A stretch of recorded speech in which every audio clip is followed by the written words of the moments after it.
2025년 2월 2일 이정훈입니다. 대통령이 계엄령을 내렸던 것이 위헌이다, 위법이다 라고 해서 탄핵을 했습니다. 그리고 내란죄로 기소도 했고요. 국회의장이 헌재에 권한쟁의 심판을 청구했습니다. 근데 국회가 이런 청구를 하려면 국회의장이 마음대로 해도 되나요? 국회는 300명의 국회의원들이 있는 기관이니까 거기서 어떤 의결을 하는 절차를 밟아야 하는 거 아닌가요? 윤 대통령, 한덕수 총리를 탄핵할 때 국회는 국회의장이 마음대로 한 게 아니라 국회의원들의 의결을 받아서 했습니다. 윤 대통령은 200명 이상의 찬성이라고 하는 의결 자체는 정확하게 해서 탄핵을 했고, 한덕수 총리는 200명이 안 되는데도 그냥 탄핵을 의결해버렸습니다. 권한대행이 분명한데 총리라고 하면서. 어쨌든 시비는 있지만 이렇게 탄핵을 하거나 뭘 할 때 국회는 전체 국회의원들의 의견을 의결해서 하는데, 모아서 하는데, 우원식 국회의장은 헌재에 권한쟁의 심판을 청구할 때 그런 과정 없이 자기 마음대로 했습니다. 이거는 적법한가요? 한번 따져봐야 됩니다. 왜 이렇게 된 건가 하면은 이 방송이 나가는 2월 3일 오후 2시 헌재가 마은혁 헌재재판관 후보를 헌법재판관으로 임명해야 되느냐에 대한 문제에 대해서, 권한쟁의 심판에 대해서 판결을 내리기 때문입니다. 제가 권한쟁의 심판은 몇 차례 말씀드렸듯이 이 권한이 있느냐 없느냐를 따지는 게 권한쟁의거든요. 헌법재판소법에 따르면 헌법재판관은 3명이 대통령, 3명이 대법원장, 3명이 국회에서 이렇게 추천을 하게 되면 대통령이 임명한다. 9명 전부 다. 그렇게 돼 있어요. 그래서 이 대통령이 임명권을 어쨌든 갖고 있습니다. 근데 국회에서 선출을 했더라도 대통령이 임명하고 안 하고는 자기 권한이니까 안 하면 안 했다 이겁니다. 근데 이것이 이 임명 권한을 대통령이나 대통령을 대행하는 대행이 갖고 있느냐, 이런 그 권한이 누구한테 있느냐, 이걸 묻는 게 권한쟁인데 지금 권한은 대통령한테 있죠. 그래서 최상목 대행이 국회가 선출해준 마은혁 씨를, 국회가 선출한 게 아니지, 민주당이 그냥 일방적으로 한 거죠. 임명 안 했어요. 자기 권한 행사 안 했어. 안 하는 것도 권한의 행사지. 근데 그것을 묻겠다는 건데, 이것이 최 대행이 마은혁 재판관을 무조건 임명해야 된다는 쪽으로 지금 판결이 나올 것 같아서 지금 예민해지는 겁니다.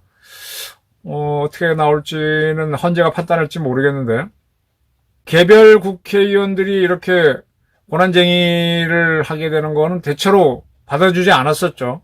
제가 다 사례는 알지 못하지만 그 전에 전작권, 전시작전 통제권이 누구한테 있는가 이런 걸 국회의원이 물었을 때 거기에 대해서는 아예 국회 전체가 의결하지 않으면 답을 안 한다, 이렇게 해서 결정이 난 적이 있어서 이번에도 이게 문제다라고 하는 건데, 이 마은혁 재판관을 임명해라 라는 권한쟁의 심판은 우원식 국회의장이 단독으로 한 겁니다.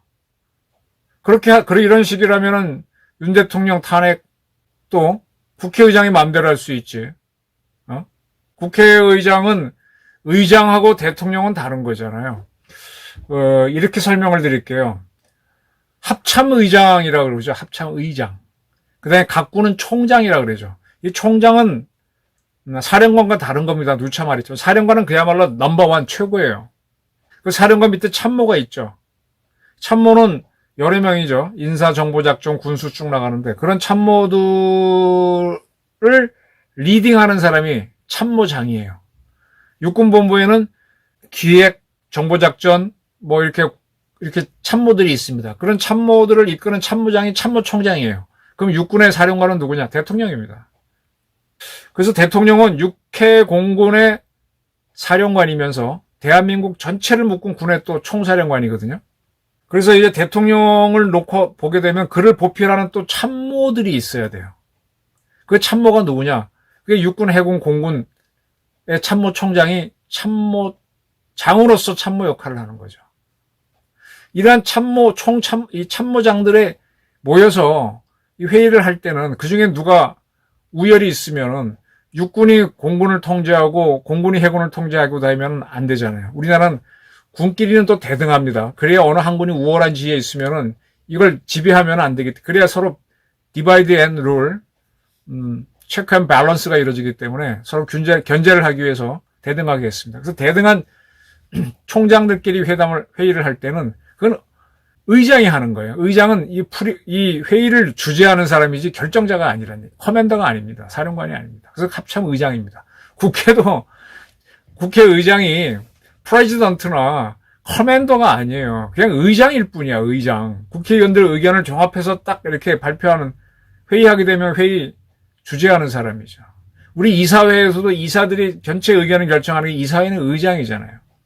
기업체에는 회장이나 사장이 스스로 결정할 수 있지만 이사회는 전체 의견을, 이사들의 의견을 대표하는 거지 않습니까? 국회의장입니다. 근데 국회의장인 우원식 씨가 이 권한쟁의 심판을 청구를 했습니다. 이걸 놓고 이게 적법한 거냐 아니냐 이런 시비가 붙고 있는데 어쨌든 헌재는 이 방송이 나가는 3일날 판단을 하겠다고 그랬습니다. 지금 마은혁 씨가 왜 시끄러운가 하면은 국힘당 주진우 의원이 설명을 잘했는데 이 마은혁 씨는 지하혁명 조직인 인민노련의 핵심 멤버였다. 한국노동당 창당에 참여했던 사람이다. 정치적 색채가 넘치다. 그리고 진보정당 추진위원회의 정책국장도 역임했다. 대한민국 인민노련 같은 거는요, 대한민국을 좀 부정하는 사회주의를 만들자고 하는 단체였죠. 그런데 이런 사람이 대한민국 헌법을 부정하는 사람들이 여기 모여 있는 건데, 그가 대한민국 헌법을 지키는 재판관이 되는 게 이게 맞느냐. 그를 임명하지 않는 게 원칙적으로 옳다. 그리고 헌재법에 따르면은 임명권은 분명히 대통령한테 있고, 추천권은 국회의장, 대통령, 국회가 다 갖고 있지만은 임명권은 대통령한테 있는데 대통령이 그 권한을 갖고 자기가 행사를 하든 말든 지가 알아서 하는 거고, 지금 권한쟁의 심판은 그 임명권이 누구한테 있느냐, 대통령한테 있는 걸 재확인하는 것뿐일 텐데 그걸 가지고 헌재가 마은혁 씨를 재판관으로 임명하라 라고 하는 건 월권이다, 이런 주장을 하는 거죠. 이에 대해서 우원식 의장은 그게 아니고, 자기 국회의장은 헌법을 준수하고 민주주의를 지키는 일에 저해 된다면 국회의장은 맞서야 된다. 반헌법적, 반민주적 비상검에 맞서는 거는 당연한 의무다라고 하면서, 뭐 개인적으로는 그럴 수 있겠지. 근데 이 계엄이 반헌법적, 반민주적이라고 그런 주장했는데, 그러면 이 양반은 지금 자기가 권한쟁의 심판 청구한 건 자기 혼자 했거든? 그거는 어떤 법적 근거가 있냐 이거예요. 네, 이런 문제입니다. 마은혁 씨를 조금 살펴봤습니다. 한국 대학운동사에서 조금 한 줄을 긋는 게 인민노련 사건입니다. 정식 명칭은 인천지역 민주노동자연맹, 그래서 인노련, 인민노련 이렇게 부릅니다. 우리나라 지금 정치 체제는 87년 체제예요. 1987년 60헌법을 만들어서 이제 노태우 대통령을 만들면서 이제 지금까지 이어지는 60인데, 이 87년 이 60헌법을 만들기 전에 인천 지역에서 노동자 운동 조직이 만들어집니다. 근데 그 당시에 이제 87년, 저는 이제 대학교 4학년, 복학한 4학년이고, 87년도에 그 유명한 서울대 박종철 군 고문치사 사건, 또 연세대학교 이한열 군이 체류탄을 맞아 사망하는 사건이 생기죠. 그때부터 많이 각 대학에서 크게 나왔던 게 NL계, 주사파 계열이에요. 근데 그 전까지 대한민국 학생 운동권에서의 주 세력은 PD, 피플스 데모크라틱, 민중민주 계열이라 그러죠. 순수 공산주의에 가깝다고 보시면 돼요. 더 강한 마르크스 레닌주의도 있겠지만 PD 계열 그러면 거의 순수 공산주의라고 보면 됩니다. 이 인노련은 이 PD 계열의 시발점 중으로 하나입니다.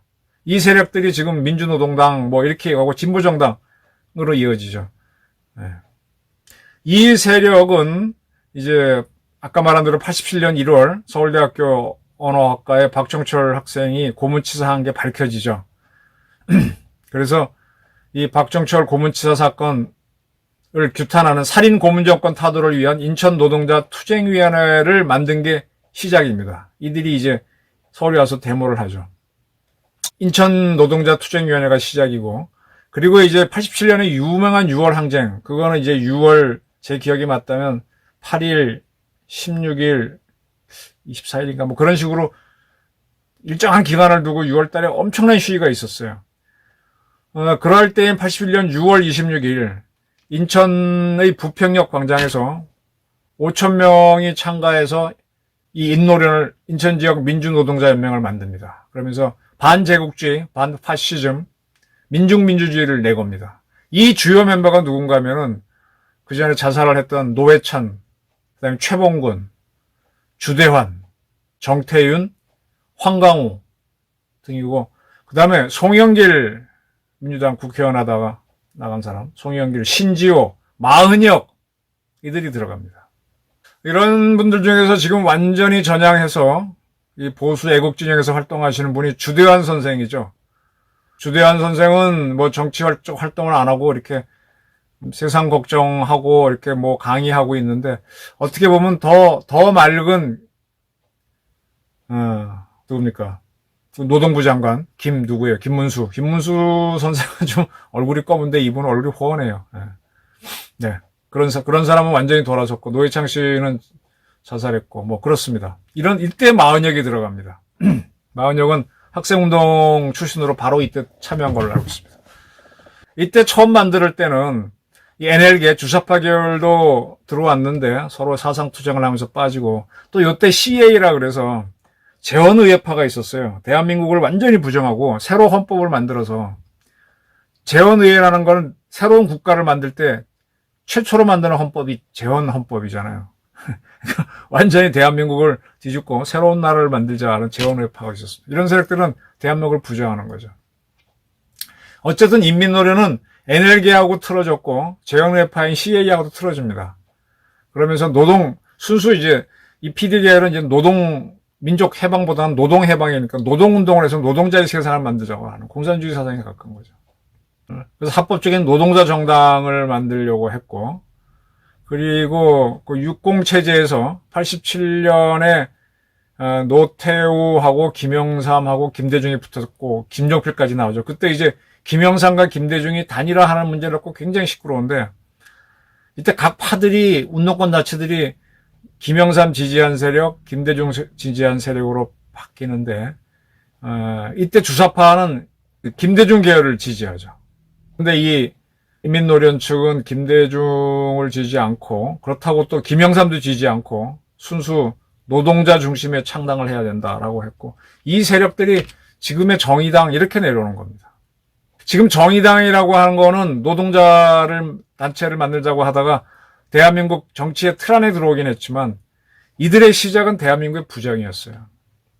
이 세력들은 자생적 사회주의자, 이제 북한하고 연결되지 않고 스스로 공산주의자가 됐으면 자생적 고문이스, 잡고음이라고 그러는데, 이 잡고음이란 말을 쓰게 되면 바로 체포가 되니까 자생적 사회주의자를 주장한 경우가 많죠. 노동자를 위하고 독점 재벌을 타도하자, 뭐 그런 사상입니다.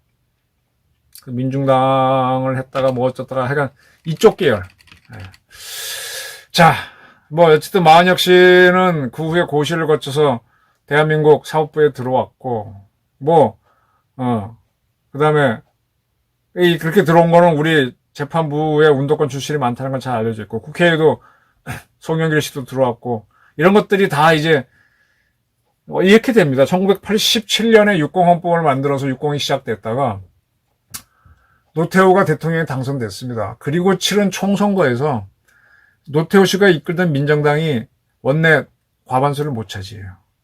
야당이 더 많죠. 여수야대가 된 겁니다. 굉장히 위기를 느껴서 끌고 나가다가 안 되니까 김영삼 당하고 김종필 당하고 합당을 해서 야당을 김대중당, 평민당 하나로 만들어버려요. 3당 합당을 하죠. 그게 1990년일 겁니다.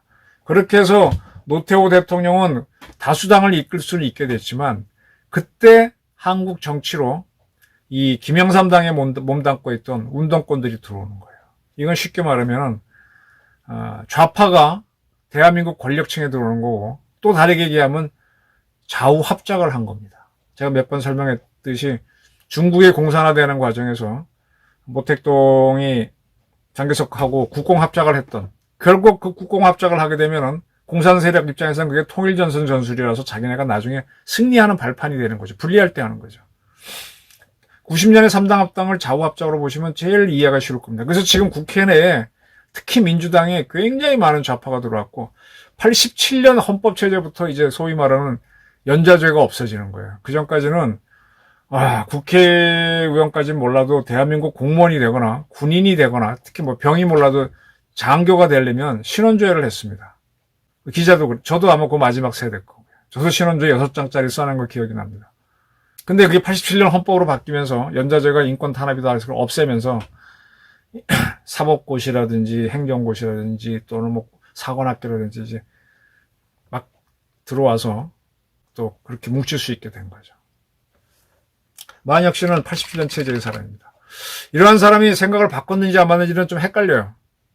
어쨌든 재판부의 87 체제가 연좌제를 부정했고 좌우합작 성격이 있는 3당 합당을 계기로 쭉 좌파들이 들어왔는데 그런 사람이 대한민국 헌법을 지금 판단한다. 이제 그렇게 들어간 운동권 출신이나 또 거기에 근접했던 사람들이 사법부에서 우리법연구회를 만들어서 활동했는데 우리법연구회나 그 후에 단체의 사람 중에 3명, 4명이 현재 재판관으로 있는데 40여기 추가로 들어간다는 겁니다. 그러다 보니까 일부에서는 이게 헌법재판소냐, 헌법개판소지 뭐 이런 얘기도 나오고 이런 상황입니다. 근데 민주당은 어떻게 하든 만혁 씨를 재판관으로 넣어서 윤석열 대통령을 탄핵해버리겠다라는 거죠.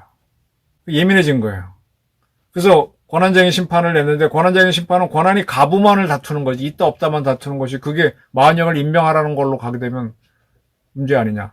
그러면 이제 헌재가 무슨 판결을 할지 모르지만 최권한대행이 그래 나한테 권한이 있는 거 확인됐는데 나 권한 행사 안 하는 게 내 권한이야 하게 되면 민주당이 최상목 대행을 탄핵할까요?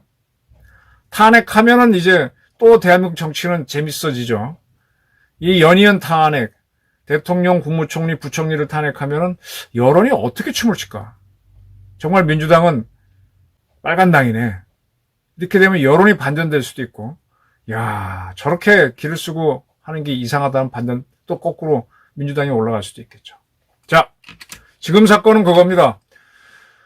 대통령이 계엄 내리는 건 불법이라고 해놓고 국회의장이 마음대로 권한쟁의 심판 청구한 거는 불법이 아니냐. 이건 따져봐야 됩니다.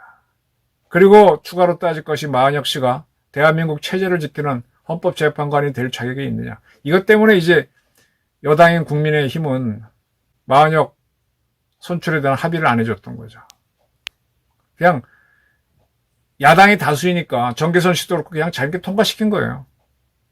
한 사람은 최상목 대행이 임명해주고 만혁은 인민노련 인천노련 사건이 있으니까 뭐 이건 의심스럽다고 안 해준 건데 해주라고 지금 싸우는 겁니다.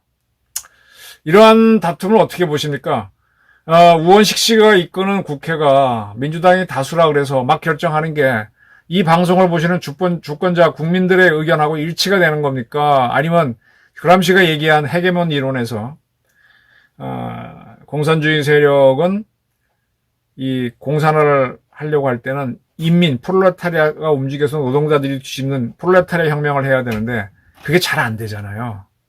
프롤레타리아들은 교육 수준도 낮고 하니까. 그러니까 어떻게 합니까? 엘리트들이 정부기관의 요소, 그 다음에 정부기관은 아니라도 학계나 언론과에 침투해서 거기에 탑이 돼서 헤게몬이 되면 민중혁명, 프롤레타리아 혁명 없이도 공산화할 수 있다. 그런 이론이 있었습니다. 그래서 지금 국회도 그런 걸 공부한 친구들이 많이 들어가서 국회 활동을 하고 있는데 국회의장이 자기 마음대로 턱턱 해도 되나요? 제가 아까 앞에서 사령관하고 총장의 차이를 말씀드렸는데 둘은 분명히 다른 겁니다. 의장은 의견을 종합하는 사람이고 자기 마음대로 독단하는 사람이 아니에요. 커맨더나 프레지던트는 자기가 결정할 수 있죠. 의견이 5대 4로 갈리면 5를 택할 수도 있고 소수 의견은 4를 결정할 수도 있죠. 그러나 이 의장은 의견을 물어보고 다수 의견대로 하거나 그 룰대로 판단해야 되는데 자기가 이렇게 하면 어떻게 돼요? 그래서 우리 국회의장은 어느 당 출신이더라도 의장이 되면 무소속으로 하는데 자기가 대통령이 아니잖아요. 자, 이렇게 청구된 사건에 대해서 헌재가 판단을 합니다. 이 판단을 잘 보시고 헌재 자체가 정치색이 짙은 거 아니냐 이렇게 보게 되면 진짜 헌법 개판소라고 부르는 세력들이 계속 헌재 앞에서 시위를 하겠죠. 지금 현재는 한덕수 총리 대통령 권한대행에 대한 탄핵은 상당히 불법 요소가 많은데 판단을 뒤로 미루고 있어요.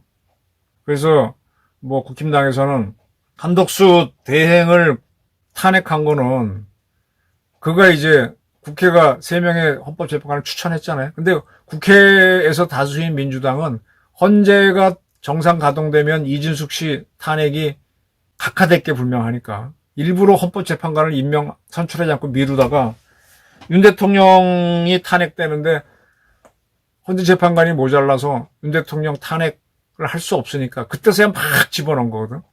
그리고 거기에 대해서 국힘당이 동의하지 않으니까는 자기네가 막 일방적으로 선출했다고 우긴 거잖아. 이것을 한덕수 총리가 권한대행이 여야 합의가 안 된 거니까 나는 임명하지 못하겠다 하니까 한덕수 총리를 탄핵해 버렸단 말이에요. 근데 최상목 대행은 그래도 여야에서 각각 처음 옛날에 서로 추천만 해놓고 선출하지 않을 때 그 한 사람씩만 그냥 해주고 40명만 뺐단 말이에요. 그러니까 이 권한쟁의 심판을 걸었어요. 따라서 지금 국힘당의 의견은 한덕수 총리제의 탄핵 자체가 불법 무효화가 된다면 그거는 대통령이나 대통령 대행이 임명권을 가진 거니까 최 대행이 임명을 하든 말든 시비 걸 거는 없어진다. 그러니까 한덕수 총리 탄핵 붙여 다루자라고 하는데 헌재는 그렇지 않고 그걸 뒤로 미루고 이 권한쟁의 심판부터 하겠다고 하면서 오늘 판단을 하겠다는 겁니다. 자, 헌재가 정치색이 있느냐? 헌법재판소냐? 헌법개판소냐? 이 문제는 2월 3일 헌법재판소의 판결을 보면서 어느 정도 의견을 가질 수 있을 것 같습니다.